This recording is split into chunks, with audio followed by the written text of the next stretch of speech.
medicação. Vale a pena. Muito bom com a situação. Olá, a partir de agora estamos juntos em mais um programa em discussão aqui na sua TV Alesp. O programa de hoje vai abordar a diabetes gestacional. Você sabia que 4% das gestantes são diagnosticadas com a doença no Brasil? Pois é, o assunto é complexo, é interessante e, claro, merece ser debatido, porque estamos falando de saúde. Para esse bate-papo, eu recebo aqui a ginecologista a doutora Naira Scartesini Sena, a endocrinologista a doutora Paula Paz e a nutricionista a doutora Adriana Silva. Quero começar agradecendo a presença de vocês, um verdadeiro time de mulheres, para a gente falar de diabetes gestacional. Antes de mais nada, bora começar explicando que, de fato, de forma bem prática, o que é a diabetes, doutora Paula? Diabetes, na verdade, é o quê? É o aumento do açúcar, ou seja, da glicose no sangue. Existem vários tipos de diabetes, pode ser diabetes tipo 2, que é a maioria, cerca de quase 90% da população, né? Diabetes tipo 1, que é aquela que a gente fala que é insulino dependente, né? E também a diabetes gestacional, que é aquela diabetes diagnosticada já a partir da segunda metade da gestação. Basicamente, essa é a classificação. Essa é a classificação e a gente está aqui também com a doutora Naira, que é ginecologista. A gente vai, claro, abordar os tipos de diabetes, mas focando principalmente na diabetes gestacional, que é nesse período da mulher da gravidez. Quando a mulher engravida, o que é que acontece? Ela se torna mais susceptível a desenvolver a diabetes? Por que é que isso acontece, doutora? É uma mudança na vida imensa, né? E acontece uma porção de modificações no organismo. Uma das modificações relacionada à diabetes gestacional é o aumento de um hormônio que chama lactogênio placentário. Sim. E esse hormônio mexe no metabolismo do açúcar do corpo. Então, se essa paciente já tem algum outro fator de risco, já tem um sobrepeso ou uma obesidade, já tem um antecedente familiar de diabetes, ela pode aumentar as chances de desenvolver diabetes durante a gestação. Entendi, mas se a mulher, por exemplo, ela não tem sobrepeso, não tem um fator de risco, não tem ninguém na família, isso também não isenta dela, de repente, desenvolver, né, doutora? Sim, com certeza. Acrescentando também, gestação gemelar aumenta o fator de risco, é um fator de risco, síndrome do ovário policístico, como ela falou, né, antecedentes de diabetes na família, um paciente que teve um ganho excessivo de peso já durante a gestação, isso também são fatores de risco adicionais, ou seja, deixa a mulher mais propensa a desenvolver diabetes. Mas pode acontecer em mulher magra também. Exatamente. A partir do momento, então, que é diagnosticado, aí vem a parte de tratamento. Como é que é feito? Na verdade, o tratamento, quando a gente diagnostica o diabetes gestacional, o primeiro foco é sempre a orientação nutricional. Ela vai ter que seguir uma dieta calculada para ela, personalizada para ela, para as necessidades dela e do bebê, sem ser restritiva, mas sem ter um excesso que possa levar a esse desbalanço do açúcar. E daí, junto com a reeducação alimentar, ela pode inserir a atividade física se ela não tiver nenhuma restrição obstétrica para isso. Se ela não tiver que manter repouso por causa da gestação, ela pode e deve fazer atividade física porque isso vai ajudar a queimar mais esse açúcar circulante. Se nada disso funcionar, daí a gente tem que passar para a terapia medicamentosa, entrar com medicação para controlar o excesso de açúcar. Exatamente, ou seja, o primeiro passo então dado é justamente em relação a uma readequação alimentar, por isso que a gente está aqui também com a doutora Adriana Silva, que é nutricionista, ou seja, a alimentação fundamental nesse ponto aí, né, doutora? Extremamente. A gente fala que, na verdade, a alimentação ela é vital, né? Associado com a atividade física. Então, como a doutora estava mencionando agora, se você puder fazer essa dobradinha de uma alimentação, começar a fazer uma reeducação com essa paciente, porque são maus hábitos que foi adquirido, né, com o passar do tempo da sua vida, e aí acabou ocasionando com o processo da gestação um ganho de peso a mais, como a doutora Paula comentou também. E isso, se você não adequar, não equilibrar, então vai trazer vários danos aí, tanto para a mamãe, né, os danos da diabetes gestacional, do pré-eclâmpsia, então vários fatores aí com esse excesso de peso. E aí a gente faz uma dieta equilibrada, tira todos os carboidratos simples, né? Então, como a doutora também estava falando, a gente adequa de acordo com a necessidade dessa paciente. Ou Mas- seja, há um estudo na hora de montar esse cardápio Exata- personalizado, individual, exatamente. não é isso? Exatamente, tem que ser personalizado, né? Porque cada paciente, apesar de ter esse diagnóstico, traz outras patologias associadas. Então, a gente tem que ter esse cuidado a mais quando a gente fala de reeducação alimentar, uma dieta específica para esse público de gestante. A gente sabe que a gravidez ela traz uma série de mudanças no corpo da mulher, inclusive hormonal, e uma vez diagnosticada a diabetes, é fundamental o tratamento. Se não ocorre o tratamento, o que é que acontece? Quais são os riscos para a mulher e para o bebê? Na verdade, na diabetes gestacional, a própria grávida vai ter um risco maior no futuro de desenvolver diabetes, aumenta absurdamente o risco. Também aumenta o risco do próprio neonato, da própria criança, de desenvolver diabetes no futuro e obesidade, né? E a criança, ao nascer, também aumenta muito o risco de hipoglicemia. Né? E durante a gestação aumenta o risco, provavelmente ela sabe muito mais do que eu, né? Que é macrosomia, aumento do líquido amniótico.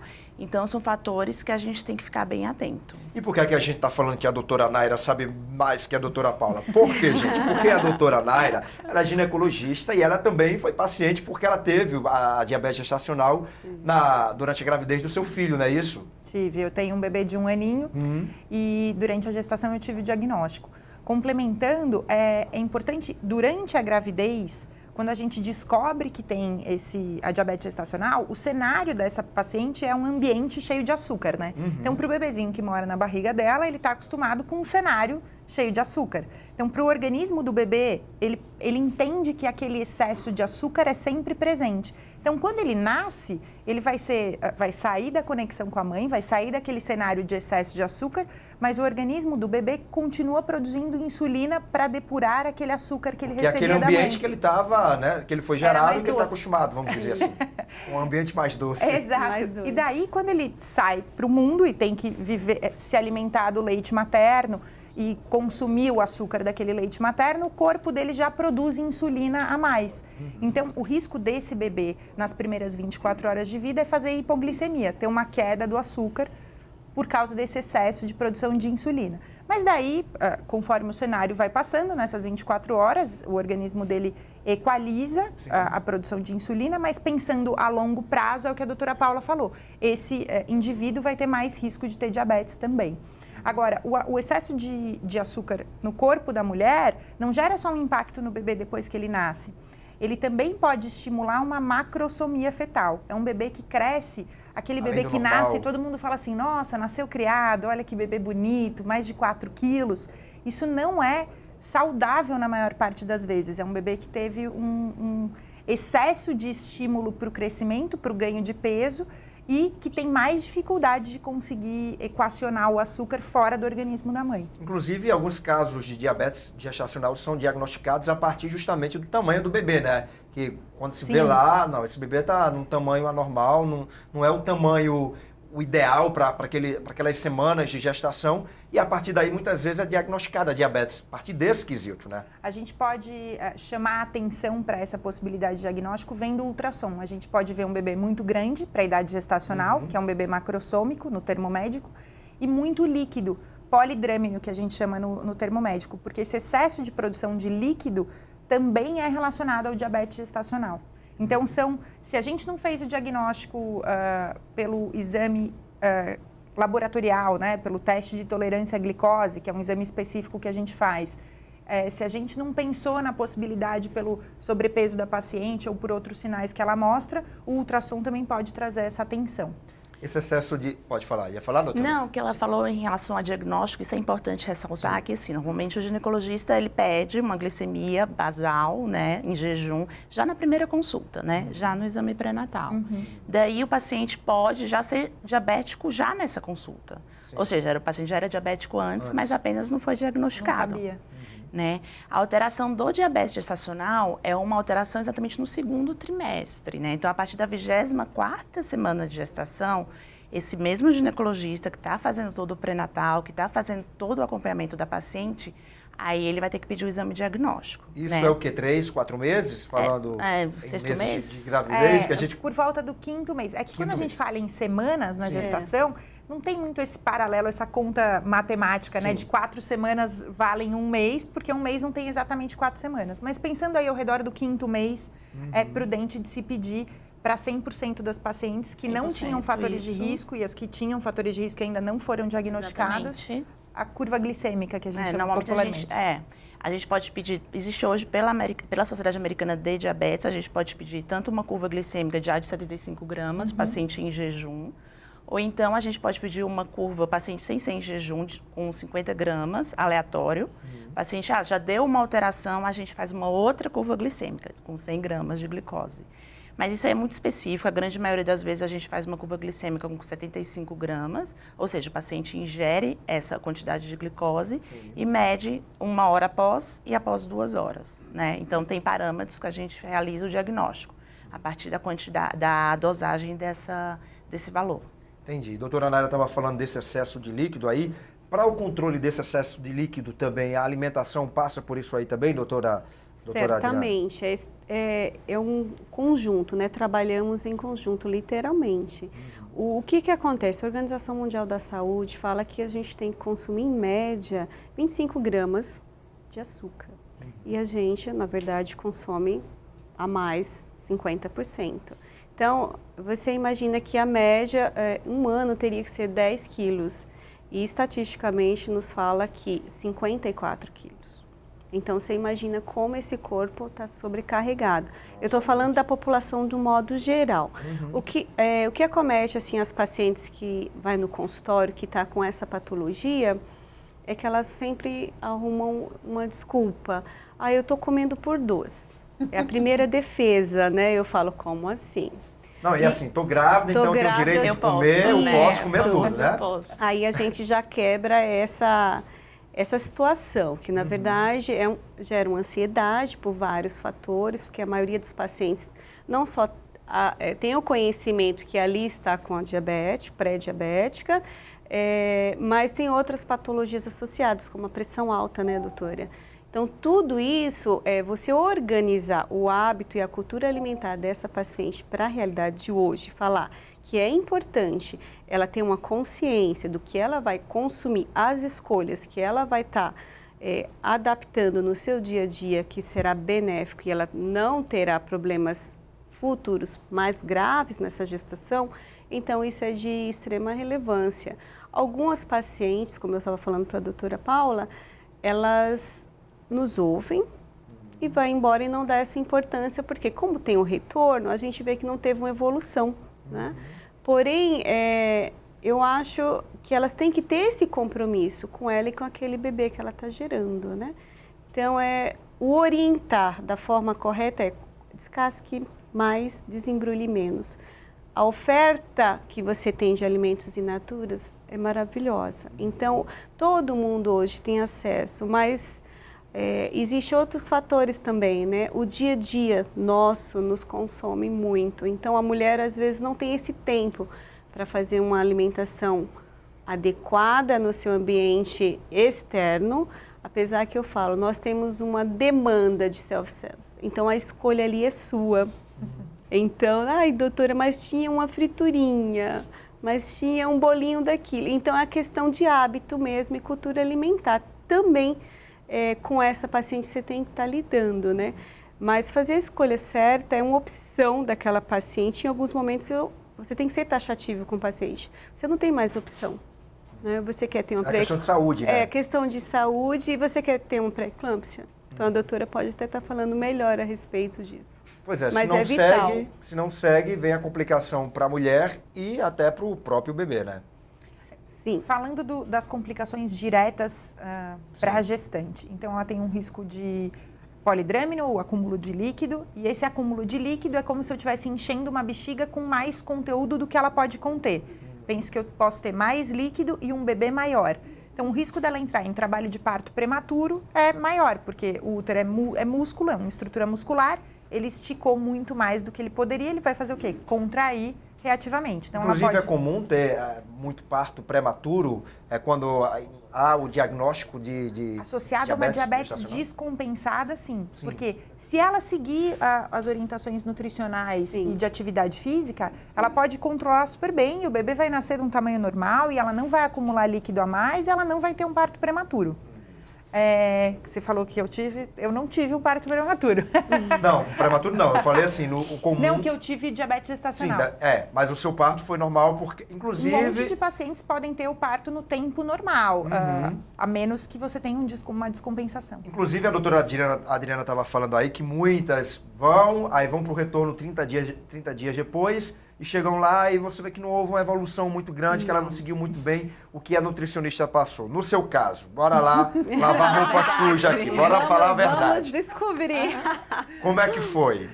Então, minha maior preocupação era com o excesso de ganho de peso na gestação. Eu tinha esse medo. Antes de eu passar em consulta com o obstetra, eu já passei em consulta com a nutricionista. Mas, de fato, essa questão emocional da permissividade de falar assim, eu tô grávida, então deixa eu comer isso aqui e tal, afeta muito as pacientes. Porque Acaba sendo uma válvula de escape, né? acaba sendo muito uma válvula de escape. E daí eu emendei ali em dezembro, festa de final de ano, fui viajar para os parques fora do Brasil. Então, assim, eu só comi tralha. Quando eu voltei para cá, eu tive diagnóstico no exame laboratorial. E daí eu tinha muito essa consciência de o que eu vou fazer vai gerar repercussão para o bebê. Então, eu agora preciso Mais seguir. difícil, Então, uma vez que eu tive o diagnóstico me ajudou muito a rigidez ali, a risca na dieta. A disciplina A mesmo. disciplina, perfeito. E daí eu consegui seguir. Acabou que não foi nem tão negativo, né? Assim, Não, no final foi bom. Foi bom para eu ter uma visão de qual que é a dificuldade que a paciente tem de seguir isso é importante, Porque o sentir na espelhamento, pele. o espelhamento é Isso, essencial. Essencial. Entender o que ela passa e por que é tão difícil você não comer o ovo de Páscoa na Páscoa, né? Você Sim. passar por esses períodos sem... A comida é muito associada à socialização, né? E isso foi muito positivo e porque, seguindo a dieta, eu restringi meu ganho de peso, então eu segui ao fim da gestação Ficou tranquila. tranquila, exato. Tranquila. Fica E- segura, né? A mamãe se sente segura. Então, ela sabe que ela está indo no caminho certo. Eu sempre falo isso. Você tem que ver que esse processo, ele tem que ser, como a doutora falou, a mulher, ela passa por muitas fragilidades, emoções, ela fica mais sensível, alteração hormonal, como a doutora Paula falou. Então, como receber essa paciente, né? Então, a gente tem que ter o cuidado, mas em alguma ocasião você tem que dar um choque. Ou é ou não é. Então, você não tem mais opção, porque tem umas que são realmente excessos, sabe? Assim, que elas não se controlam. Então, você pergunta, eu tomei isso, comi aquilo. Então, Comi mesmo. comi mesmo, eu posso. Eu falei, você não pode, você tem que ter restrição, né? Porque isso vai te causar um dano. Então, é melhor você controlar e não ter o dano e ter certeza que seu bebê vai nascer super bem, você também. E às vezes tem casos que no período, como se descobre a diabetes gestacional antes ou no meio, então dependendo da ação, daquilo que a gente orienta e a ação que a paciente vem a ter, a gente consegue chegar no final, aquilo ser revertido. Então, tem casos de sucesso também. Vamos falar também dos casos positivos. Não, é importante ressaltar, como você falou, já cerca de 80% reverte com a dieta, no caso de diabetes gestacional. Exato. É mesmo? Ou seja, é a maioria. Ou seja, 20% Terapia que vai pra... medicamentosa, 80 no máximo. 70, 80, a gente já vai ficar bem só com a alimentação. Então, a grande minoria que vai para a terapia medicamentosa. No nosso caso, é a insulina, né? Que é a terapia de primeira escolha, na verdade. É segura, é eficaz e não atravessa a barreira placentária. Então, é um medicamento mais eficaz. Por isso que a gente sempre, o paciente chega no consultório, teve diagnóstico de diabetes gestacional, a primeira coisa que eu faço é encaminhar para nutricionista. Esse é o tratamento principal, né? Não conseguiu reverter, aí tudo bem. Aí, obviamente, a gente vai tratar da maneira correta. Mas a terapia, a nutrição, uma reeducação alimentar é primordial. E, obviamente, né, se não tiver contraindicação obstétrica, aí a gente indica a educação, o exercício. Né? O exercício físico, né? Agora, doutora Paula, me diz uma coisa. A mulher, uma vez que ela tem, na gravidez, ela teve lá diabetes gestacional, ela vai ser mãe novamente, engravida novamente, existe um risco maior a partir daí, então, para desenvolver novamente a diabetes? Sim, existe o risco. Que Por quê? até às vezes é bom, porque ela já fica, nossa, vou me cuidar melhor. Não vou ficar comendo tranqueira, já vou engravidar com um peso menor. Então, é uma coisa que você tem que ficar de olho, né? Existe porque o pâncreas, você já sabe que o paciente tem um quê? Já tem um grau de resistência insulínica. Né? O que é resistência insulínica? Essa insulina que é produzida pelo pâncreas, que é uma glândula que nós temos, ela começa a não agir da maneira correta. Então, o paciente, né, tem um aumento dessa produção. Só que, por exemplo, no caso da diabetes gestacional, essa produção é aumentada, dobra a produção de insulina, e chega uma hora que o pâncreas não consegue mais acompanhar. Entendi. Então, o paciente produz, exatamente, desenvolve diabetes gestacional. Então, por um paciente que já teve esse fator de risco, já teve essa história anterior, ele já tem essa predisposição, né? Já tem essa predisposição genética. O paciente engravida de novo, né, que a gente sabe que a diabetes é um ambiente que a gente fala diabetogênico, por toda essa produção de hormônios, então aumenta ainda mais, é outro fator de risco. E existe a possibilidade dela vir ainda mais, digamos assim, mais agressiva, a diabetes? Por exemplo, eu estou trazendo o caso de uma amiga, ela teve o primeiro bebê normal, ok? No segundo filho, ela teve a diabetes gestacional e no terceiro filho ela teve também. Só que ela falou que no terceiro foi uma coisa assim, veio muito agressiva. Ela precisou ficar internada. Existe alguma explicação para isso? Provavelmente pela dificuldade do cenário que ela estava integrada. Porque quando você pega uma paciente grávida do seu primeiro filho, você passa dieta, atividade física, ela consegue cuidar só dela. Quando você já pega uma paciente que já tem um filho, dependendo da idade do outro filho que ela tem, da proximidade, eu tenho 2 pacientes agora grávidas do segundo filho, as 2 com diabetes pela segunda vez.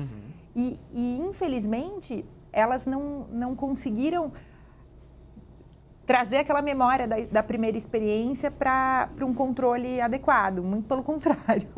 Elas já enveredaram para um descontrole maior. Porque ela está dedicada ao outro bebê, às vezes tem um filho de idade pequena, muito jovem. Ela acaba falando, em geral, o argumento é sempre, eu não tenho tempo para cuidar da minha alimentação, eu não tenho tempo para cozinhar para mim como eu cozinhava antes. Isso é verdade, a gente escuta direto. Eu não tenho tempo de fazer atividade física que antes eu fazia, porque eu tenho que cuidar do meu primeiro filho, porque eu tenho que, enfim, suprir as necessidades dele. Então, às vezes, não quer dizer que nas próximas gestações ela vai ser mais agressiva. Muito provavelmente, se ela não seguir o controle por causa daquele novo cenário que ela está, ela vai ter as manifestações da diabetes que ela não teve na talvez vai ser um pouco mais mudaram, negligente, né? assim, né? Digamos, pela situação, pelo convívio mesmo da casa, dos afazeres e tudo mais. Ela se deixa no segundo plano, na verdade. Sim. A mulher se deixa no segundo plano. A gente lida todos os dias com o paciente assim, eu vou tentar fazer, doutora. Eu vou tentar. Eu falo, não, eu não aceito, eu vou tentar. Você vai fazer, né? Porque para vocês cuidar dos seus filhos ou o seu filho, como esse cenário que a doutora mencionou, você tem que estar bem. E você tem 1 ou 2 filhos e está gestante, você precisa ter um cuidado muito maior com você para você dar o suporte para essas crianças. E, na verdade, a mulher ela tem um papel fundamental na família, na gestão, né, do lar. Então, é uma carga muito grande, né? Eu falo que a gente tem que olhar o paciente não só com aquela patologia, a gente tem que analisar o contexto daquele ambiente. Acaba sendo uma espécie de psicóloga também, né, doutora? Também, exatamente. E isso não só na nutrição, mas também Toda a área. Tem que ouvir, na medicina. né? Lógico. Em toda especialidade. Todas as especialidades. E a partir do momento que, o bebê nasceu, tem aquele acompanhamento das 24 horas, principalmente em relação ao bebê que a doutora estava falando, né? Mas para a mulher, ela tem que passar por um novo exame a partir de que momento, doutora Paula, para saber se de fato a diabetes ficou só no período da gestação ou se de repente não ficou algo adquirido para o resto da vida? Porque pode acontecer também? Sim, foi ótimo você ter lembrado disso, porque às vezes os pacientes não fazem, resolveu, tchau. Já porque o puerpério a gente sabe que é uma fase extremamente difícil, mas o paciente tem que repetir aquele mesmo exame que ela fez na 24ª semana, ela vai repetir quando? A partir da 6ª semana. Né? Então tem que ver, porque o paciente continua nesse risco, né? Obviamente diminuiu bastante, às vezes o paciente para completamente de tomar medicamento, mesmo o paciente que já era diabético anteriormente, e o paciente ainda tem esse risco, então ele tem que fazer um novo teste. Faz o teste, uma nova curva glicêmica, né, para avaliar se ele está diabético ou não. Isso, desculpa, depois de quanto tempo? A partir da sexta semana. A partir da sexta semana. Sexta semana. Certo.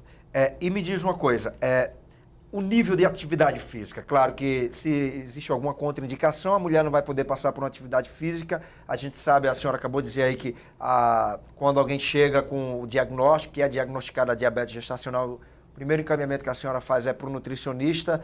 A gente está aqui com o nível da nutrição, da cadeia alimentar e atividade física. Qual é o grau de importância de uma atividade física nesse controle?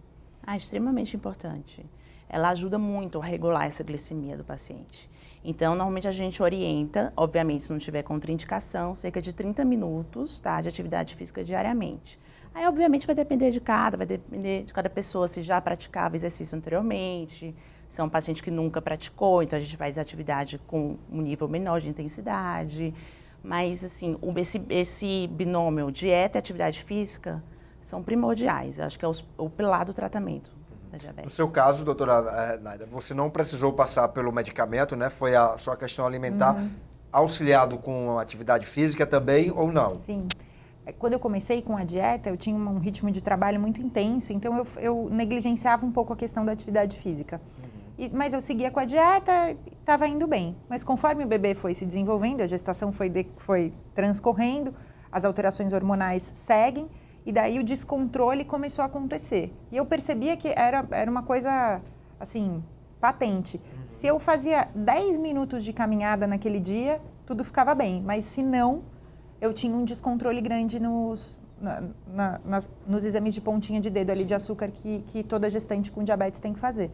Então, isso eu estimulo todas as minhas pacientes, 100% delas. Eu falo, se você não conseguir fazer 30 minutos, faça pelo menos 10, 15. Porque Qualquer coisa já está. Porque isso gera um impacto grande. É importante a gente ressaltar que gestantes podem e devem fazer atividade física se elas não tiverem nenhuma restrição, mas elas devem manter sempre a frequência cardíaca de leve a moderada, então ela tem que ser assistida nisso, precisa de um profissional de saúde que faça esse cálculo, que oriente ela. E não precisa ser, a gente tem aquela memória de atividade física, parece que ela tem que ir e ser muito exaustivo. Não, até o final da gestação, barrigão, ela consegue fazer uma caminhada leve na esteira, que seja a 4 quilômetros ali de caminhada, a gente aumenta a intensidade de inclinação e com isso a gente aumenta a intensidade do exercício, se precisar, mas ela não precisa fazer aquela corrida, aquela caminhada intensa. Então, para mim, eu senti na pele que foi essencial, foi isso que segurou para que eu não precisasse entrar com medicação. Fazer 10 minutos, 15 minutos de caminhada por dia. Ou seja, movimentar o corpo, né, doutora Paula? Com certeza. Normalmente eu sempre oriento a atividade física que te dê prazer. A atividade física que funciona é aquela que é feita, né? É igual remédio. Remédio que funciona é o remédio que a paciente usa. Não adianta achar que é maravilhoso. Vou levar usar. isso para a vida. A atividade física que funciona é aquela que é feita. Ótimo. Então, assim, pode ser, obviamente, né, no caso da gestante, se quiser, a gente não vai orientar atividades físicas com alto índice de impacto, né? Mas pode ser dança, sapateado, caminhada, balé, o que for. Mas, assim, o paciente tem que fazer. Tem que ter uma ação, né? É. Tem que ter uma ação, um movimento para o bem-estar mesmo dela, Não, oxigenação. fora o bem-estar que gera. Então, exatamente. Também faço essa mesma observação. Se seu ginecologista te liberou, faça algo que te dê prazer. Não uma coisa maçante, né? Porque quando a gente fala, você tem que associar uma reeducação alimentar com atividade. Ai, doutora, eu não gosto. Eu falei, você gosta de dançar?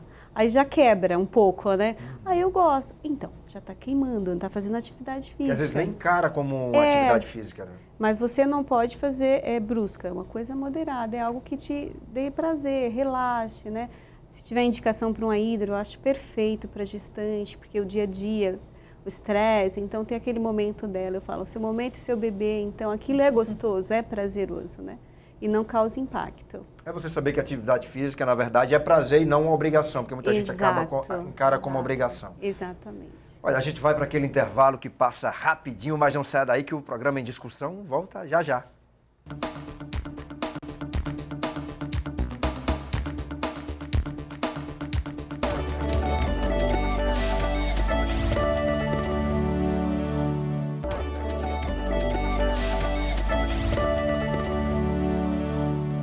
isso aí, o programa Em Discussão está de volta. Hoje a gente está falando sobre diabetes gestacional. 4% das mulheres que engravidam no Brasil são diagnosticadas com problema. Por isso que a gente está discutindo esse assunto hoje aqui no programa Em Discussão.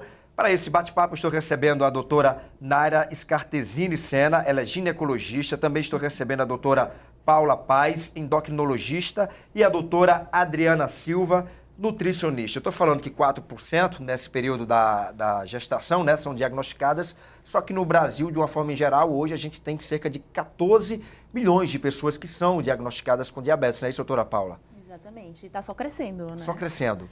Dependendo da população investigada, na verdade, aqui em outros países, diabetes gestacional pode chegar até a 20%. Né, dependendo também do critério que a gente usa como diagnóstico. Então, é altíssimo. E é a complicação mais comum, metabólica da paciente gestante. Para você ter uma ideia, na última década, né, de 2006 a 2016, houve um crescimento aí no diagnóstico, isso não só falando da mulher no seu período de gravidez, mas falando do brasileiro de uma forma em geral, um crescimento de 60%. O que é que pode explicar esse aumento hoje no país, no mundo, de pessoas diagnosticadas com diabetes?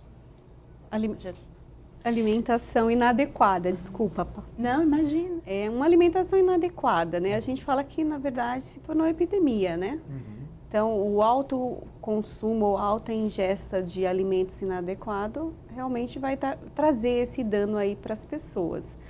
O excesso de frituras, né? O excesso de embutido, enlatados, condimentos pesados, industrializados. Então, a gente tinha comentado no intervalo anterior que a alimentação saudável é aquela natural, in natura. Então, fazer as escolhas certas. Descasque mais, né? Descasque mais, desembrulhe menos. Literalmente, né? Quando a gente adota um hábito saudável para o seu dia a dia, a gente tem muitos benefícios. De curto, médio e longo prazo, porque você cria aquilo como a tua rotina.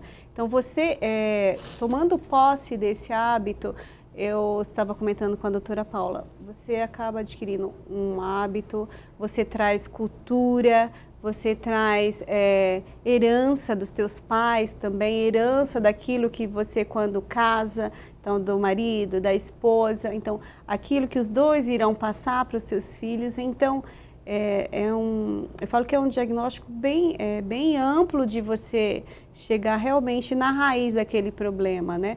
Mas o processo industrializado também é saboroso, é gostoso, mas ele também causa um dano muito grande pelo excesso. Então tem pacientes que falam, eu não posso comer mais. Passei na endócrina, ela falou que eu não posso comer mais, que você tem que resolver. É mais ou menos assim, um joga para o outro. Como é que o filho é teu? Então é meio complicado isso, porque o paciente, na verdade, ele tem que ter a consciência e responsabilidade pelo seu corpo, né? Então, as escolhas erradas vai trazer esses danos, né? Então, no caso que a gente está falando da paciente diabética, ela tem que ter essa consciência, né? O que ela vai querer para aquele momento que ela está passando e para a vida inteira. E o que ela vai trazer para os filhos, né? E claro que há casos em que realmente a pessoa não pode mais comer aquilo, mas no geral, em via de regra, me corrija se eu estiver errado, doutora Adriana, uma dieta também muito rígida, acaba que não funciona, né? Eu tive até por mim mesmo, já fui para nutricionista que me passou uma dieta assim muito rígida, proibiu de eu comer tudo. Não. E você passou a semana, você fica louco e você quer gera compulsão ainda. Né? Não, eu não oriento uma dieta. Comer de forma moderada, né? Eu acho que você tem que ter todos os grupos do alimento de uma forma moderada, né, quantitativa, e que aquilo vá suprir a necessidade do teu corpo. Porque se você usa uma cetogênica, o que acontece? O paciente vai muito de modismo, né, doutoras? Então, o que serve para você não serve para mim, não serve. Então, a gente tem que adequar, tem que explicar, não é só jogar aquela informação ou receber. E mandar cumprir, né? Não, você tem que orientar, cabe a gente realmente ter esse papel, né, de orientar que o que serve para um paciente não vai servir para o outro e que essas dietas, elas são importantes, sim, mas o excesso imposto por elas vai te trazer realmente um mal para a tua saúde. Então, eu falo que assim, tudo tem que ter a medida certa. literalmente. Foi difícil seguir a dieta, doutora?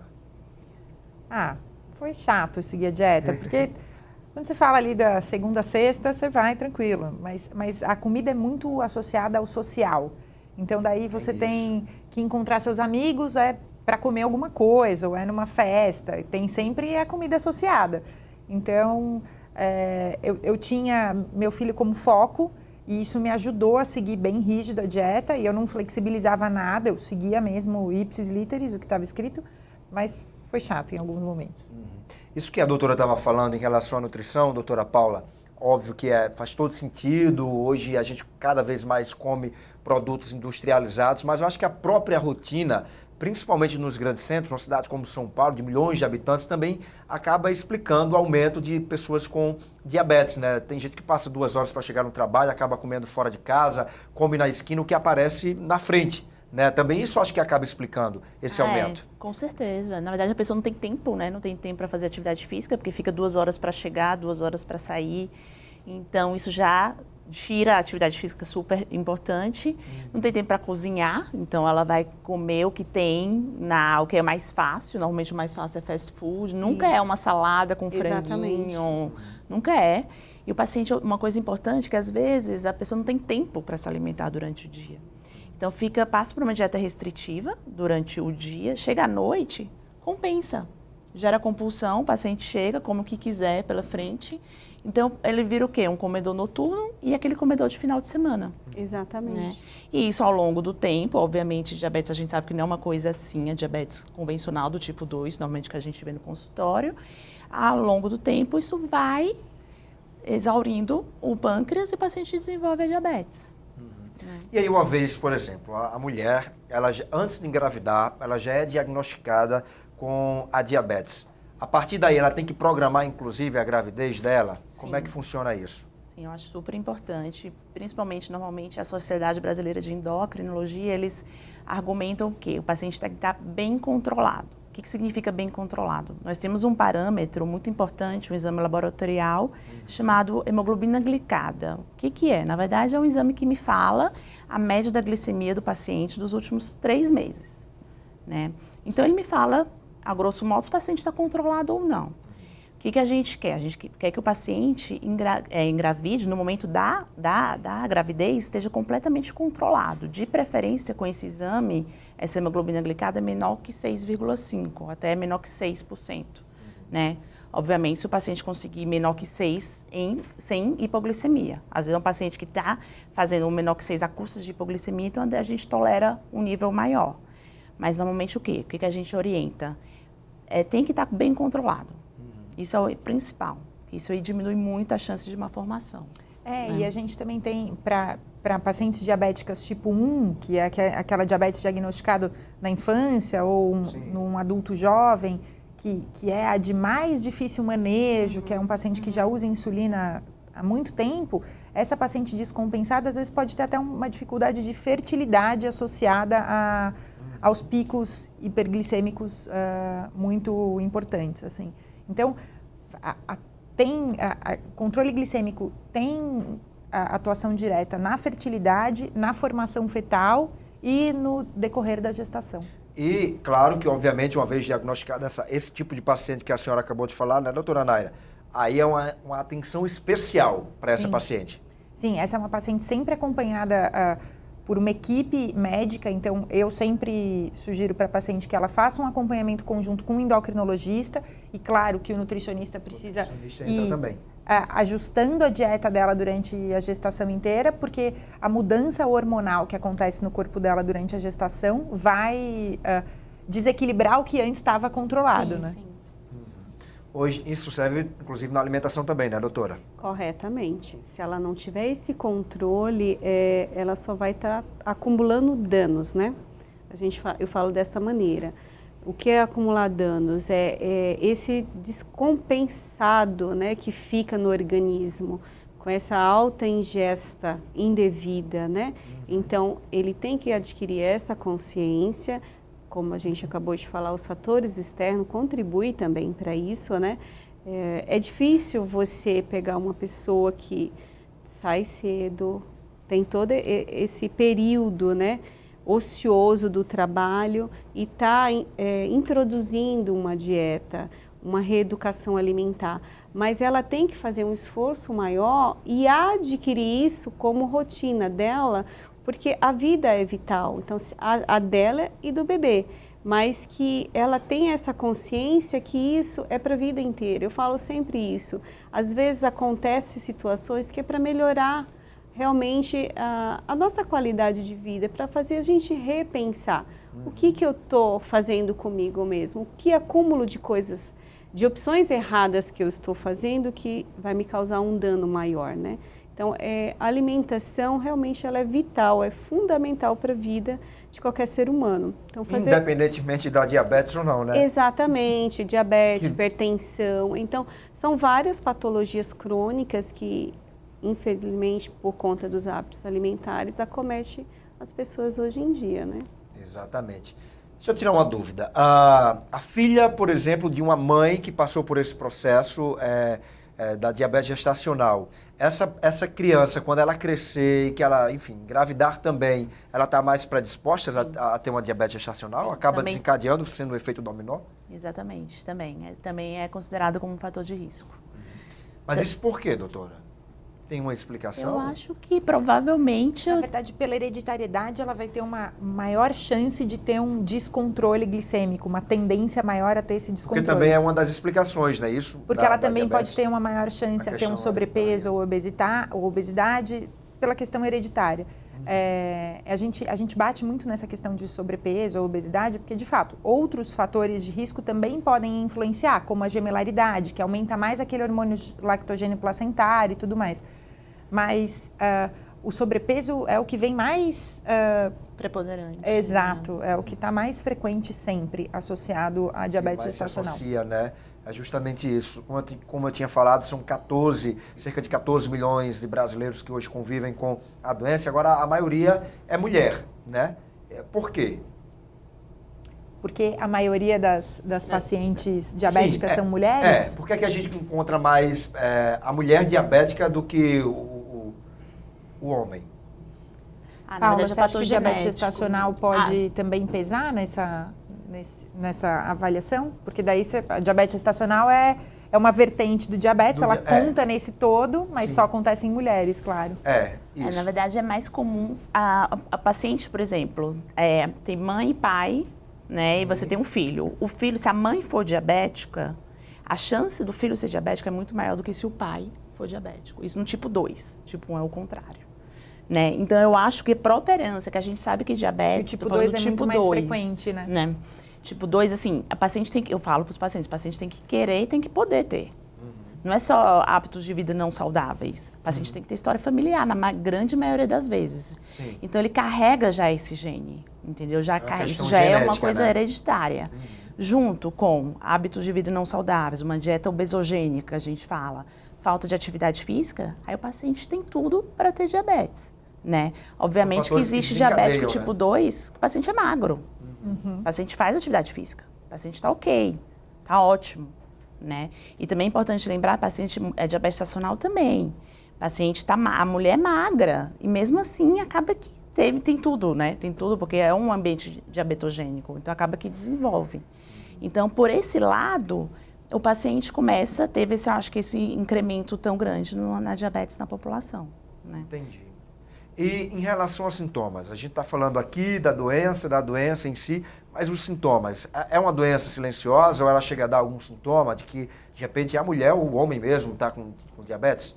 Falando sobre diabetes gestacional, é uma doença mais silenciosa. A gente pode perceber no exame físico, então a gente pode perceber uma altura uterina, né, quando a gente mede a barriga da mãe um pouco acima do esperado, e daí associado ao ganho de peso do bebê acima do esperado e ao acúmulo de líquido também acima. Mas é uma doença muito silenciosa que a gente vai identificar ou nessas alterações no exame físico, que são muito sutis, ou no ultrassom, que vão mostrar as mesmas coisas que a gente já falou, ou na curva glicêmica, que daí vai trazer os números de que o controle glicêmico dela não está adequado. Mas em diabetes gestacional é bem silencioso. E no geral, apresentam sintomas? Na verdade, eu falo para o paciente, normalmente no consultório, que diabetes não é uma doença que se sente, é que se mede, né? O paciente tem que ir atrás, tem que ter uma busca ativa. cerca de metade dos pacientes não sabem que são diabéticos. É isso, né? Né? Ainda tem esse dado, inclusive, também aqui Isso, no Brasil. ainda existe. Metade não sabe, é né? a realidade. Obviamente que a gente vê a descompensação. Normalmente, paciente tipo 1, ele desenvolve o que a gente chama de cetoacidose. O paciente chega já no hospital, que tem, às vezes, muitas vezes a gente tem que encaminhar para UTI. Diabético tipo 2 começa a ter, que a gente chama das polis, né? Que o paciente começa a urinar com maior frequência, começa a beber bastante líquido. E importante, o paciente emagrece nessa fase, né? O paciente não tá, para aquele paciente gordinho que de repente não mudou a dieta, não aumentou a atividade física, mas começou a emagrecer, né? Isso é importante a gente lembrar, talvez seja bom você fazer um teste tranquilo. Você vai no posto de saúde e faz uma ponta de dedo. Às vezes, uma ponta de dedo acima de 200, paciente com sintomas, só isso daí já é diagnóstico, né? Mas você sabe que a doença ser silenciosa é difícil também para paciente entender, internalizar Verdade, aquele diagnóstico. verdade. A gente pede a curva glicêmica para paciente. Eu já tive mais de uma paciente que falou assim, mas tem certeza? Eu vou repetir o exame. Mas E daí, não às tô vezes, sentindo nada. Às vezes eu deixo ela repetir o exame, porque aquilo faz parte do processo de entendimento, de que ela precisa de fato... enfim, se imbuir e seguir a dieta e as orientações. Mas o mais difícil é a gente colocar para o paciente uma doença silenciosa como um diagnóstico presente. Porque ela fala, mas eu não estou sentindo nada e, poxa, tantas É aí que pessoas mora à minha o perigo, volta inclusive. engravidaram e não tiveram, né? E é aí que mora o perigo, Sim. inclusive, né? Agora, a doutora Paula trouxe esse dado muito importante, né? Que metade da população que tem a doença Sim. não sabe que tem. Enquanto isso, doutora Adriana, essa população diabética segue... Feliz da vida, Feliz da comendo vida, errado. comendo de tudo, sem poder. É verdade. E aí que mora o perigo também, né? Exatamente, porque quando vai ter realmente um diagnóstico já está bem grave, bem adiantado, e reverter isso é mais difícil, né? Então, como assim? É o que a doutora Paula falou, não precisa ser exatamente um obeso para ter diabetes, né? Falando um pouco fora do gestacional. Tanto para homem quanto para mulher. Tem o fator hereditário e tem o fator que a pessoa é magra, mas tem essa carga, né, que ela herdou. Então, em algum momento da vida dela, isso pode ser um fator de desencadear e ela adquirir. E por ela não dar muito... Na verdade, as pessoas não dão muita relevância, né? Só quando vai no médico e faz. Quando aperta. Se as pessoas tivessem um hábito de realmente, ou uma condição às vezes, mas como a doutora comentou, de ir no posto, faz um teste, né, glicêmico, é rápido, e de fazer acompanhamentos periódicos no médico, no seu médico, ele tem, eu acho que teria diagnósticos muito precoces, né? Então poderia reverter até casos piores que você venha a ter.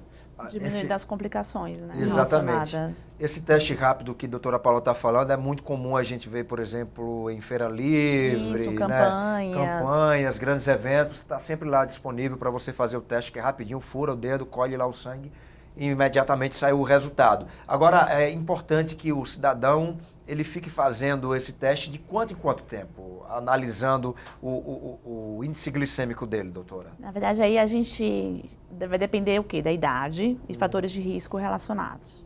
Ou seja, se for um paciente hipertenso, já um pouco mais gordinho, acima dos 45 anos, normalmente, pela Sociedade Brasileira de Endócrino, a cada 3 anos. O ideal é anualmente o paciente já fazer esse teste. Acho que não custa. Dentro né? dos exames de rotina, né? Exato, que é fácil, mulheres rápido. têm muito esse conceito de procurar a ginecologista anualmente para fazer os exames de rotina. Os homens, daí falando do diabetes no geral, não tem tanto esse conceito. E daí acabam espaçando mais os exames. Mas eu acho que colher uma glicemia ou fazer um examezinho de ponta de dedo anual... anualmente já está ótimo. Infelizmente, eu acho que é porque não está no hábito mesmo do brasileiro. Não tá no Eu, hábito. por exemplo, vou confessar, eu não lembro a última vez que eu saí de casa para fazer vou marcar para fazer o meu teste glicêmico.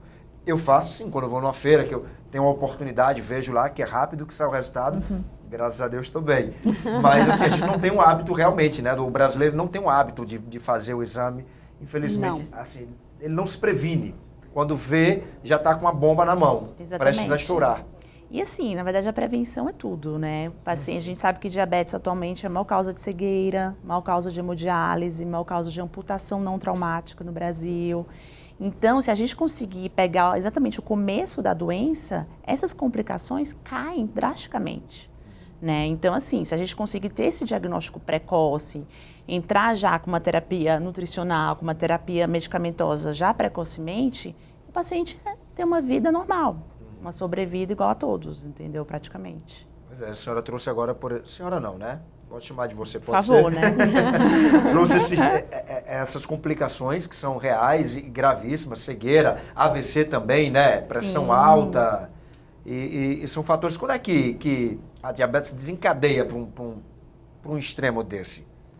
A gente tem que ver o paciente como um todo, na verdade. Diabetes é um dos fatores de risco, né? Aí tem que ver se o paciente fuma, se o paciente tem história familiar de infarto, de derrame, se o paciente está com colesterol muito alto, é hipertenso. Então, assim, junta todos esses fatores de risco.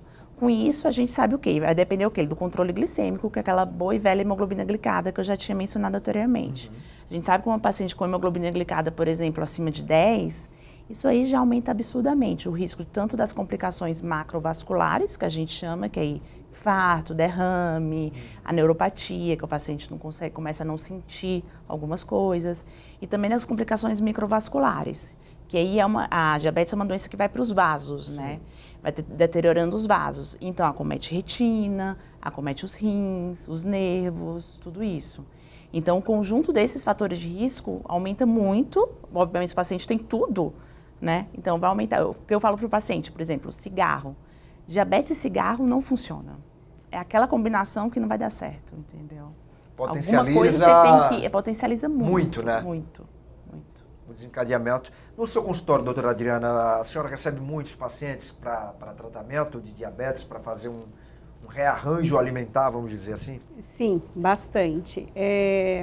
Geralmente indicado pelo colega endócrino, ginecologista, seu clínico, seu cardio, e eles já chegam um pouco apavorados, né? Porque, tipo, como assim?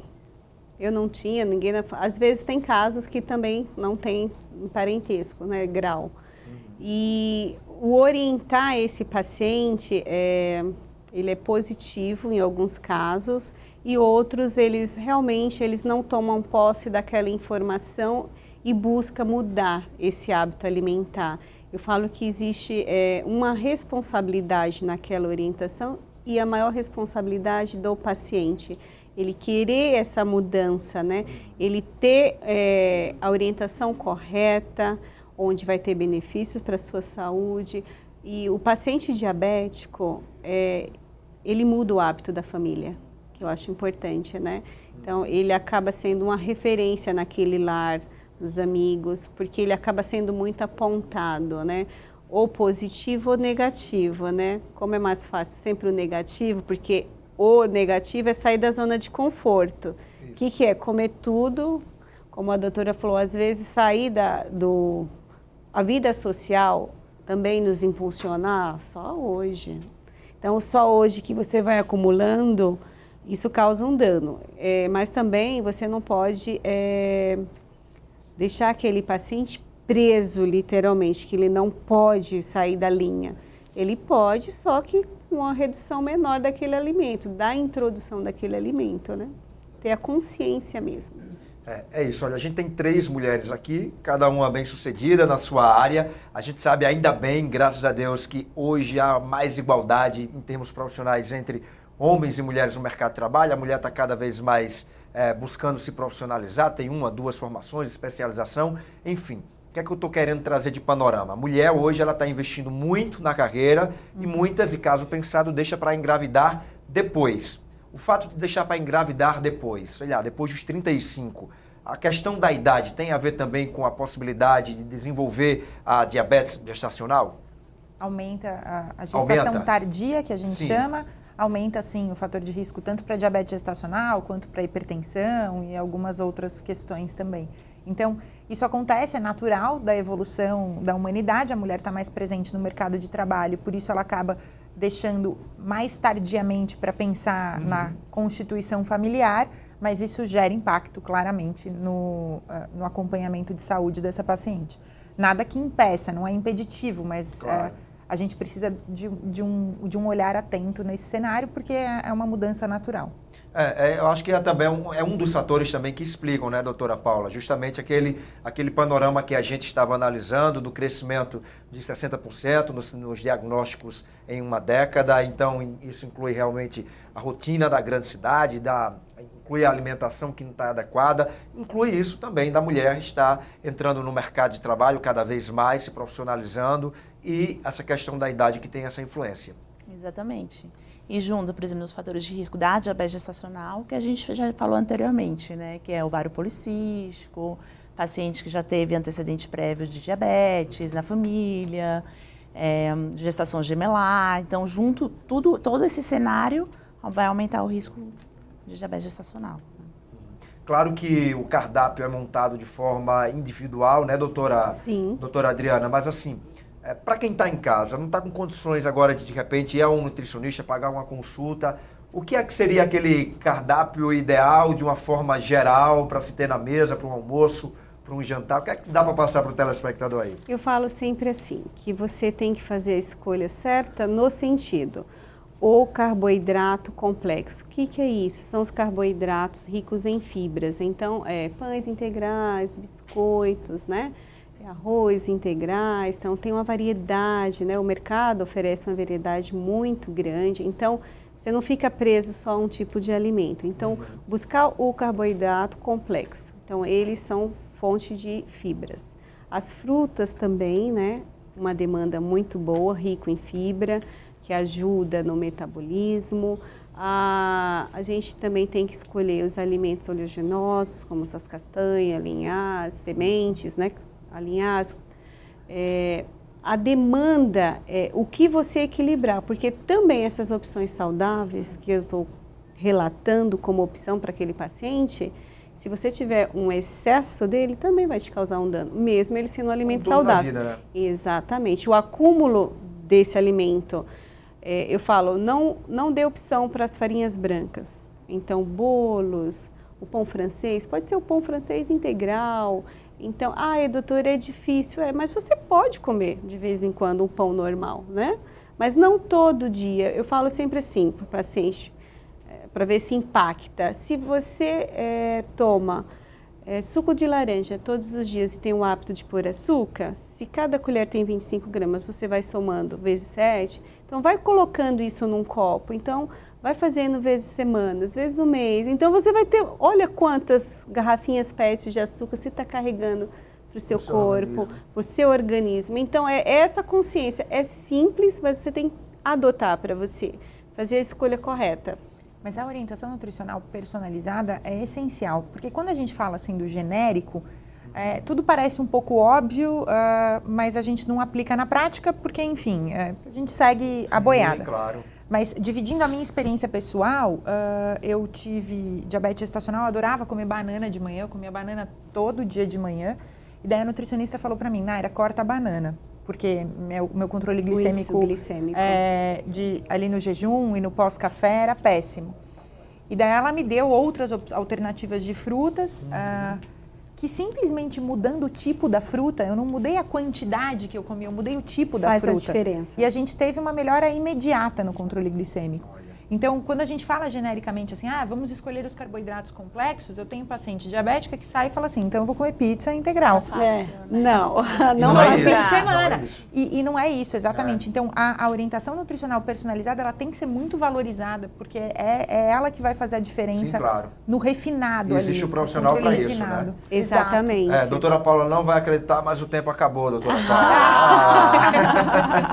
Gente, quero agradecer demais a presença de vocês. Obrigada. O tempo passa rapidinho, né? Sim, prazer estar aqui. Obrigada. Mas obrigado pela presença de vocês. Eu acho que os esclarecimentos para a sociedade foram válidos. Até a próxima, tá? Obrigada. O programa em discussão de hoje vai ficando por aqui. Lembrando que você pode rever o nosso programa a qualquer momento no nosso canal no YouTube. Até a próxima.